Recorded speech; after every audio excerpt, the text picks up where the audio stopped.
တယ်လိုက်တိုင်းအဲ့လိုဖြစ်တယ်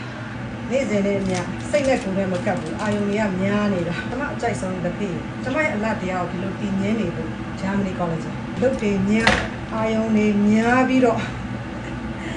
အဲ့နာရက်နေတာလဲနွားတော့ရှန်တာပဲ10ခေါက်ကြိုရင်10ခေါက်လောက်ကရှန်တယ်ဘုံတော့တွေးခေါ်အဝေးကိုရောက်ခါတလေကြရဲ့လူတွေကလေရတာမလို့လိုတာမရအလုပ်မရှိပြန်တော့အလုပ်ရခြင်းနဲ့အလုပ်ရှိပြန်တော့လေအုံနောက်စားတာကိုမခံစားနိုင်ဘူးတချင်ကကျွန်မတောင်ဝဲကြီးပူပူမှာစစ်တောင်းခဲ့တယ်တပည့်တော်မှာအများပြည်သူကောင်းကျိုးရှိတဲ့အလုပ်တစ်ခုကိုလိုချင်ပါလေအဲ့ဒီအလုပ်ဒီမစားရမတော့ရလဲတပည့်တော်မှာအရန်ကြိုးစားပြီးလုပ်သွားပါမယ်ဆိုတဲ့အခါဆူတောင်းတည်သွားတယ်။ကောင်းထိုင်ပြီးမစားဘူးစမကြကြနေပြီးလည်းမတော့ရဘူးတခါတလေကြရင်ဒီနားလေးတွေခမင်းလောက်ရင်းနဲ့နှလုံးသုံးလုံးစားလိုက်တာနဲ့ပြီးသွားတာလည်းရှိတယ်။အဲ့ဒါဘဝပဲရတာမလို့လိုတာမရလူကြိုက်နဲ့မလိုက်နိုင်။ဒါပေမဲ့လည်းကောင်းကျိုးဖြစ်လာတဲ့ညကိုတန်ဖိုးထားပြီးကြိုးစားတော့ပါမယ်။မနေ့ပိုင်းကိုအဲ့လိုလေးတောက်လိုက်ရင်ကျမချိန်နဲ့